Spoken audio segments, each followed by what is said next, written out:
आज हमारे दलित, वंचित, पिछड़ा और आदिवासी समाज के लोग सिर उठाकर जिंदगी जी रहे हैं।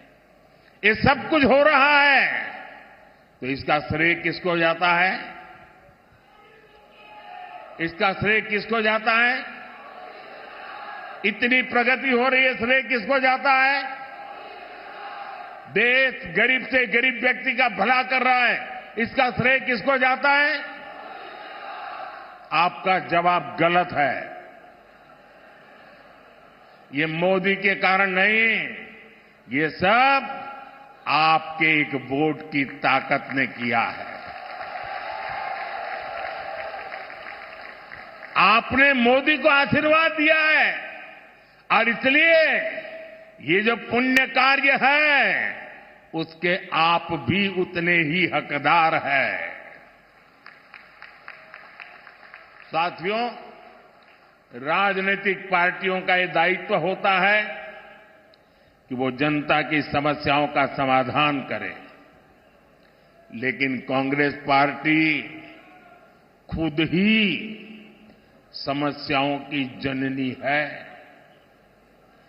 आप आजादी के बाद से गिनना शुरू करिए, देश का विभाजन हुआ, मजहब के नाम पर ये विभाजन किसने करवाया?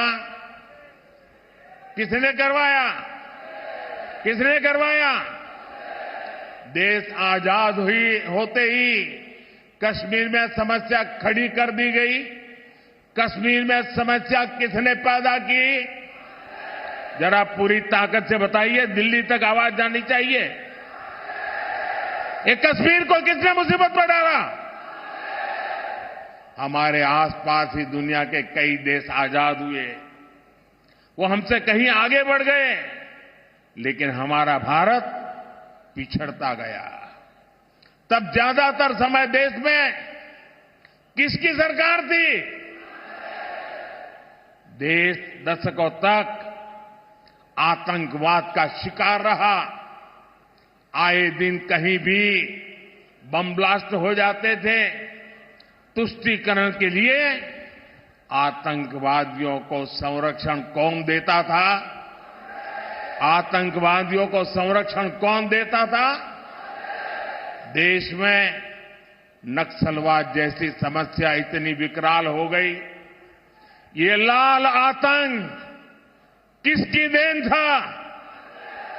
किसकी देन था? साथियों, आजादी के 7 दशक बाद तक राम मंदिर का 500 साल पुराना विवाद बना हुआ था। अयोध्या में राम मंदिर के निर्माण पर अड़ंगा कौन लगाता था?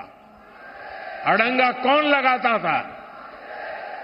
कोर्ट में किस पार्टी के लोग भगवान राम के अस्तित्व पर सवाल उठाते थे? कौन सी पार्टी के वकील सुप्रीम कोर्ट में जाकर कहते थे कि राम मंदिर पर फैसला न सुनाए? किस पार्टी ने राम मंदिर प्राण प्रतिष्ठा आयोजन का बहिष्कार किया? किस पार्टी ने दशकों तक बाबा साहब आंबेडकर को भारत रत्न नहीं मिलने दिया? इतने दशकों से हमारे लोग पिछड़ा वर्ग आयोग को संविधान का दर्जा देने की मांग कर रहे थे। किसने पिछड़ा वर्ग के साथ धोखा किया? हर बात का जवाब एक ही है। एक ही है कि नहीं है? एक ही है कि नहीं है? साथियों, पिछले 10 वर्षों से कांग्रेस सत्ता से बाहर है। आपने एनडीए को पूर्ण बहुमत दिया। हमने देश की बड़ी बड़ी समस्याओं का स्थायी इलाज किया है।